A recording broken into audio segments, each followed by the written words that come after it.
이 시간 우리에게 주시는 하나님의 말씀 사도행전 4장 1절에서 10절 말씀입니다. 신약성경 192쪽입니다.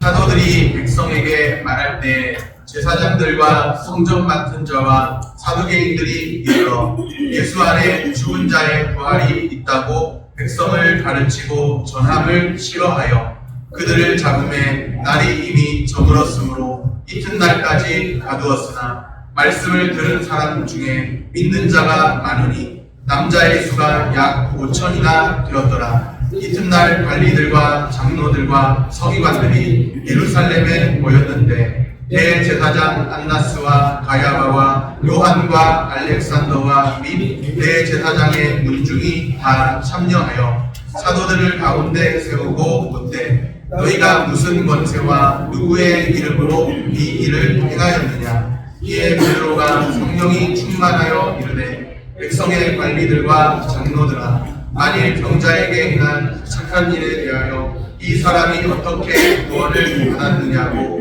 오늘 우리에게 질문한다면 너희와 모든 이스라엘 백성들은 알라. 너희가 십자가에 못 박고 하나님이 죽은 자 가운데서 살리신 나사렛 예수 그리스도의 이름으로 이 사람이 건강하게 되어 너희 앞에 섰느니라. 아멘. 샬롬, 주님의 평강이 함께하기를 소원합니다. 아멘. 사도행전을 통해서 성령의 역사하심을 봅니다. 사도행전의 중요한 핵심 구절과도 같은 말씀이 사도행전 1장 8절 말씀이죠. 오직 성령이 너희에게 임하시면 너희가 권능을 받고 예루살렘과 온 유대와 사마리아와 땅끝까지 이르러 내 증인이 되리라. 아멘. 성령의 권능을 받고 예수님의 증인이 되는 그 역사, 성령의 역사하심을 사도행전을 통해서 봅니다. 복음이 확장되는데 복음이 예루살렘으로부터 시작해서 예루살렘, 온 유대, 사마리아, 땅끝까지 확장되는 것을 사도행전을 통해서 봅니다. 복음의 확장입니다. 사도행전을 펼치면 그래서 분위기가 신나는 분위기죠. 그런데 사도행전은 복음의 확장만을 말하고 있지는 않습니다. 자세히 읽어보면 복음의 확장도 분명히 있지만 예수님의 증인들이 복음을 전하면서 겪게 되는 고난에 대해서도 말씀합니다. 긍정적인 뭔가 신나는 분위기만 있는 게 아니라 좀 어둡고 좀 그런 분위기, 고난을 받는 그런 분위기도 있다는 겁니다. 복음이 한편으로는 확장되고 또 한편으로는 복음을 전하면서 겪게 되는 고난을 받습니다. 베드로와 요한, 성전 문 앞에서 구걸하는 안진뱅이를 일으켰죠. 나면서부터 안진뱅이 된 자였는데 예수 그리스도의 이름 권세로 일어나게 되었습니다. 기적이 일어났습니다. 오늘 본문 22절에 보면 그는 40여 년 동안이나 안진뱅이로 살아왔죠. 몇 년 동안요? 40여 년. 제가 이제 40세를 좀 넘어서 40대 후반이 되었는데 40년, 꽤 긴 시간입니다. 그 긴 시간 동안 나면서부터 안진뱅이로 태어나서 40여 년 동안을 그렇게 안진뱅이 생활을 했던 거예요. 그런데 그 기적같이 안진뱅이가 일어나는 사건이 일어났습니다. 이 소문이 삽시간에 예루살렘 온 성에 뉴스 특보처럼 전파되었죠. 유대 종교 지도자들도 이 안진뱅이에 관한 소식을 듣게 되었죠. 사도들이 예수 그리스도의 이름, 특별히 나사렛 예수 그리스도의 이름을 전파하고 있다는 소식도 들었습니다. 유대 종교 지도자들은 사도들을 체포합니다. 그 이유가 무엇이냐? 2절 말씀에 보면 예수 안에 죽은 자의 부활이 있다고 백성을 가르치고 전함을 싫어하여 예수 안에 죽은 자의 부활이 있다. 예수 그리스도를 전하고 예수 안에 죽은 자의 부활을 전파하니까 그것을 가르치고 전하는 것을 싫어해서 이제 그렇게 복음에 대적하는 일들이 일어나게 되었다는 것이죠. 주의 복음을 대적하는 자들은 다른 사람들이 아니에요.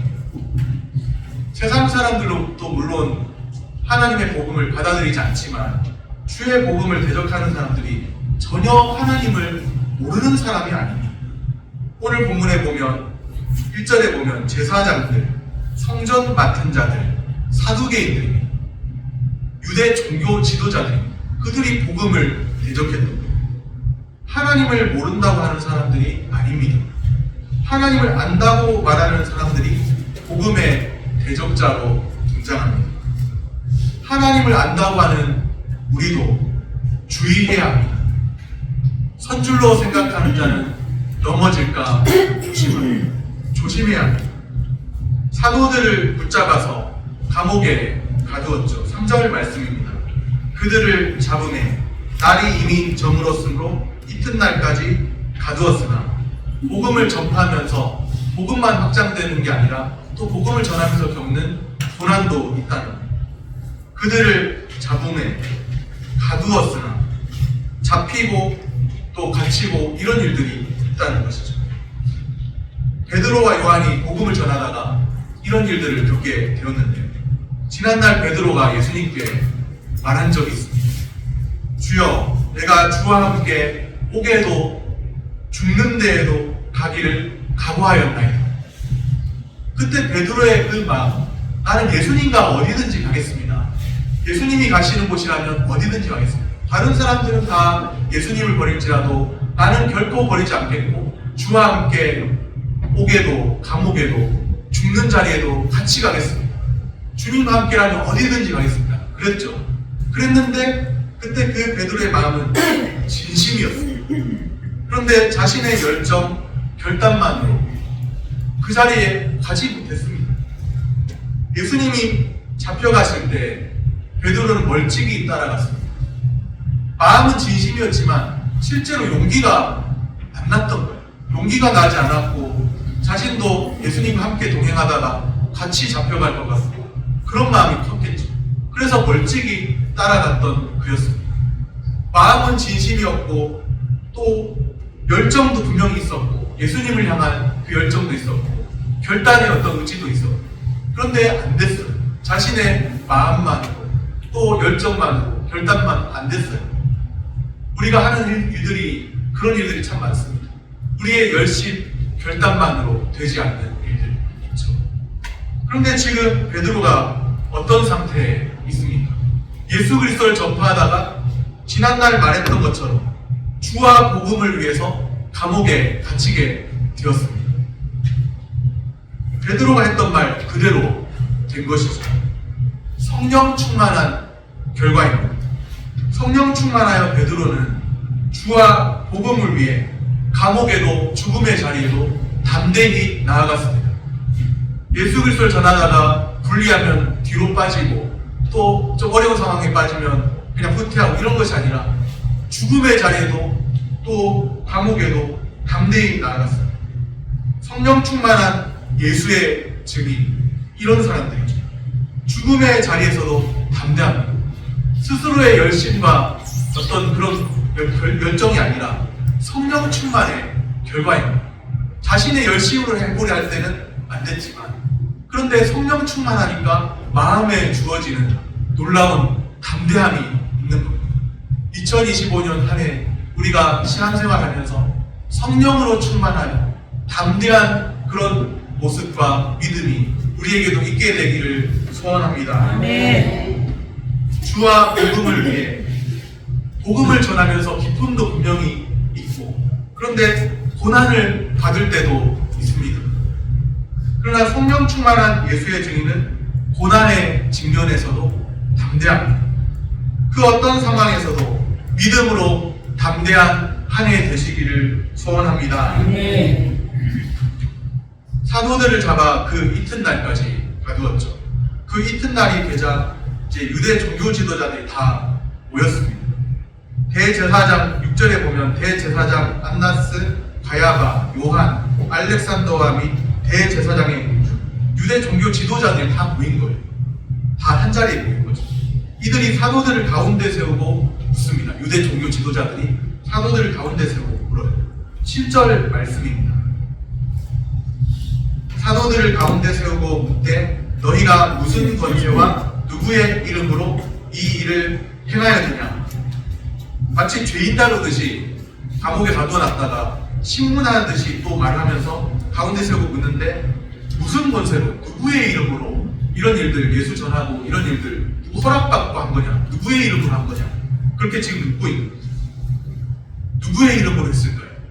나사렛 예수 그리스도의 이름으로 한 겁니다. 아멘. 사도들에 대한 신문이 시작되었죠.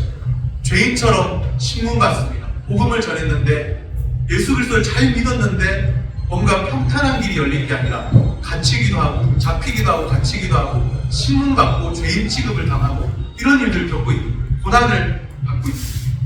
왜 사도들은 죄인처럼 신문을 받게 되었나? 예수의 이름을 전했기 때문입니다. 예수의 이름을 전한 대가로 죄인처럼 신문을 받게 되었습니다. 예수의 이름을 전하니까 하나님께서 길을 잘 열어주셔서 사업 대박나고 뭔가 그런 일들이 있는 게 아니라 예수의 이름을 전파하는데 오히려 핍박을 당하고 고난을 당하고 이런 일들을 경험했다. 우리가 생각하는 예수 믿는 것과 그 가치가 다를 수 있죠. 우리는 예수님 잘 믿으면 하나님이 나의 길을 인도해 주실 거예요. 물론 맞습니다. 하나님은 우리의 길을 인도해 주십니다. 그런데 내가 생각하는 방식대로가 아닌 거예요. 내가 생각하는 그런 방식이 아닐 수 있는 거예요. 하나님은 분명 나의 목자가 되시고 나의 삶을 인도하시고 그런데 때로는 사망의 음침한 골짜기를 걷게 하실 때도 있습니다. 내가 사망의 음침한 골짜기로 다닐지라도 해를 두려워하지 않을 것은 주께서 나와 함께 하시리라. 아멘. 예수 믿음의 가치는요, 사망의 음침한 골짜기 피하고 어려운 일들 피하고 예수 믿으니까 하나님께서 축복을 주셔서 어려운 일들 다 사라지더라, 면하게 되더라, 그런 게 아니라 예수 믿음의 가치는 때로 사망의 음침한 골짜기를 만날 때가 있지만 내가 사망의 음침한 골짜기로 다닐지라도 해를 두려워하지 않을 것은 주께서 나와 함께 하십니다. 아멘. 여기에 있는 겁니다. 여기 예수 믿음의 가치는 예수 믿으니까 인생 대박나더라, 다른 사람보다 더 부자 되더라, 이런 데 있는 것이 아니라 주께서 나와 함께 하십니다. 아멘. 여기에 있는 겁니다. 아멘. 우리가 예수 믿으면서 물론 다 부유하게 되시고 다 삶이 평탄하게 되시기를 목회자는 간절히 원해요. 그런데 우리의 예수 믿음의 가치는 어떤 세상적인 어떤 물질이나 어디에 있는 것이 아니라 주께서 나와 함께 하십니다. 임마누엘 하나님께서 우리와 함께 하시는 여기에 있는 거예요. 하나님과 동행하는 삶을 누림에 있는 것이죠.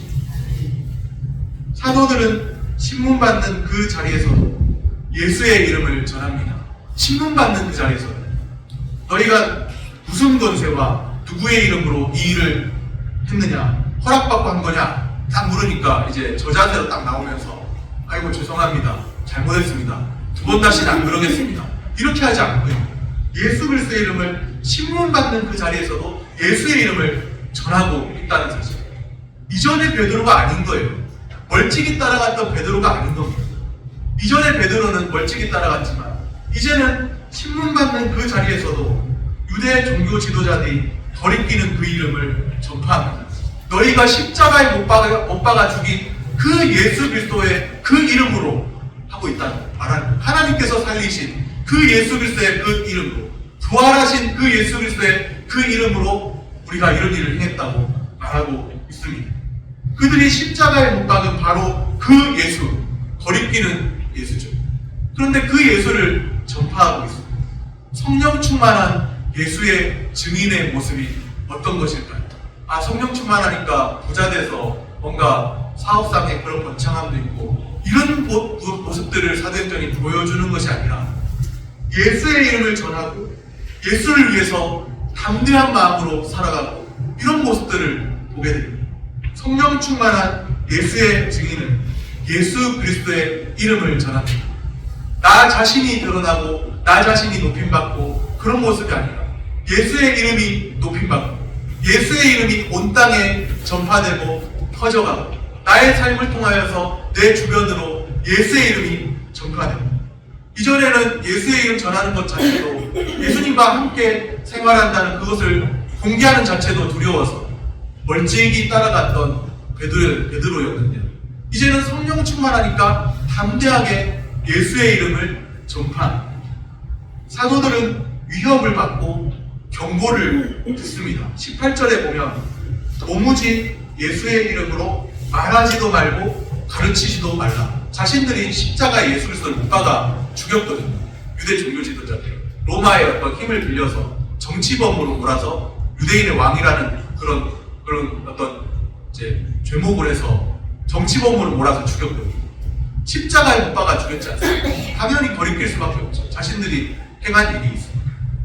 그런데 이제 사도들을 향해서 위협하고 경고합니다. 도무지 예수의 이름으로 말하지도 말고 가르치지도 말아라. 우리는 그런 예수의 이름 듣고 싶지도 않고 관심도 없고 듣고 싶지도 않고. 그때 베드로와 요한이 대답하죠. 19절, 20절 말씀입니다. 19절, 20절 말씀 우리 같이 한 목소리로 읽겠습니다. 베드로와 요한이 대답하여 이르되 하나님 앞에서 너희의 말을 듣는 것이 하나님의 말씀을 듣는 것보다 옳은가 판단하라. 우리는 보고 들은 것을 말하지 아니할 수 없다 하니. 아멘. 우리는 보고 들은 것을 말하지 아니할 수 없다. 하나님 앞에서 너희의 말을 듣는 것이 하나님의 말씀을 듣는 것보다 옳은가 판단해 보아라. 그렇게 말하고 있습니다. 오늘날 분위기도 사도들이 활동하던 그 시대와 다를까요? 다르지 않습니다. 크게 다르지 않아요. 유일하신 예수 그리스도의 이름을 말하지 못하게 합니다. 종교다원주의 시대이지 않습니까? 종교다원주의 시대에는 유일한 진리라는 게 없어요. 유일한 진리가 없어요. 다 상대적입니다. 예수 그리스도를 믿고 따르는 기독교만이 진리다. 그렇게 생각하지 않아요, 사람들이. 불교도 진리, 기독교도 진리, 상대적으로 다 진리일 수 있는 거지 하나만 유일한 진리 이런 게 없다는 겁니다. 다원주의 시대, 포스트 모던 사회에서는 유일한 진리라는 게 없어요. 특별히 종교 다원주의 사회가 되어서는 기독교에도 구원이 있고 불교에도 구원이 있고 이렇게 생각하는 거예요. 또 심지어는 무속신앙에도 구원이 있고 이렇게 생각하는 겁니다. 우리는 유일한 예수 그리스도의 이름만이 구원의 그 이름이고 능력의 이름이고 생명의 이름입니다. 아멘. 우리는 유일한 진리만을 선포합니다. 그 진리는 예수 그리스도예요. 이 사회는 겉으로는 관용을 내세우죠. 다 괜찮다, 이것도 좋고 저것도 좋고 다 괜찮다고 관용을 말합니다. 그런데 유일한 진리를 말하기 시작하면 당장의 거부감과 그런 반응들을 불러일으킵니다. 유일한 진리를 인정하는 사람들을 철저히 소외시키죠. 그런 가르침을 상대해야 하는 시대를 우리가 살고 있습니다. 유일하신 예수 그리스도 선포하면 어떤 일이 일어날까요? 사탄은 사도들을 공격했던 것과 같이 우리를 공격할 것입니다. 그때 우리는 주저하지 말고 전해야 합니다.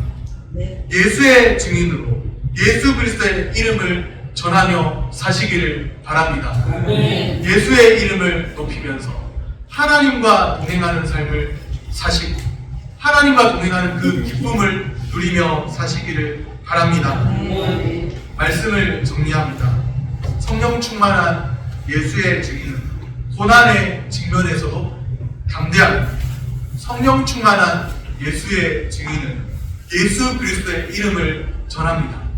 우리가 교회당에 모였을 때는 주의 이름을, 예수의 이름을 함께 부르며 예배하고 기도하고 또 우리의 삶의 자리로 돌아가서는 우리의 삶의 자리에서 예수의 이름을 전하고 예수 그리스도의 그 은혜의 복음을 전파하는 그런 은혜가 우리에게 있기를 축복합니다. 아멘. 우리의 사는 날 동안에 성령 충만하여 예수의 증인으로 담대히 사시기를 축복합니다. 아멘. 기도하겠습니다.